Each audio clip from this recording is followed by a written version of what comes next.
Cette capsule vidéo porte sur la morphologie, la conjugaison du mode subjonctif. Même s'il peut sembler plus compliqué, le subjonctif, comme tout mode, se construit à partir d'un radical auquel on ajoute une terminaison. Il ne s'agit, encore une fois, que d'un puzzle composé de 2 pièces. Pour trouver le radical facilement, il existe une astuce. Placez il faut que avant le verbe, la forme au subjonctif vous viendra naturellement. Passons maintenant à la deuxième pièce du puzzle, les terminaisons. À l'exception des auxiliaires être et avoir, elles sont les mêmes pour tous les verbes. Les voici. E, ES, E, IONS, IEZ, ENT. Vous observerez qu'elles sont similaires aux terminaisons du présent de l'indicatif ou de l'imparfait de l'indicatif, ce qui peut créer quelques confusions.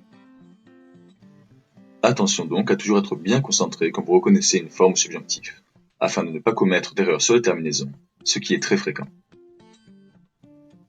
L'erreur la plus fréquente consiste à utiliser les terminaisons du présent de l'indicatif plutôt que les terminaisons du présent du subjonctif.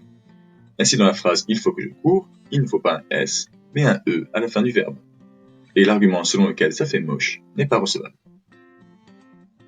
Comme pour tout mode de conjugaison, il est essentiel de connaître par cœur la conjugaison des auxiliaires avoir et être, qui sert, comme vous le savez, à la construction des temps composés.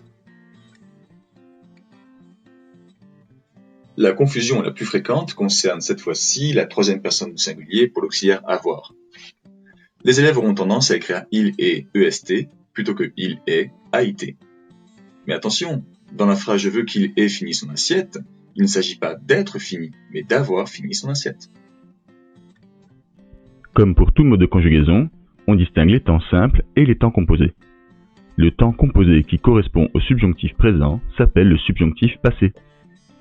Il est formé par l'auxiliaire être ou avoir conjugué au subjonctif présent, suivi du participe passé du verbe, comme dans les exemples à droite. Terminons avec un emploi rare du mode subjonctif.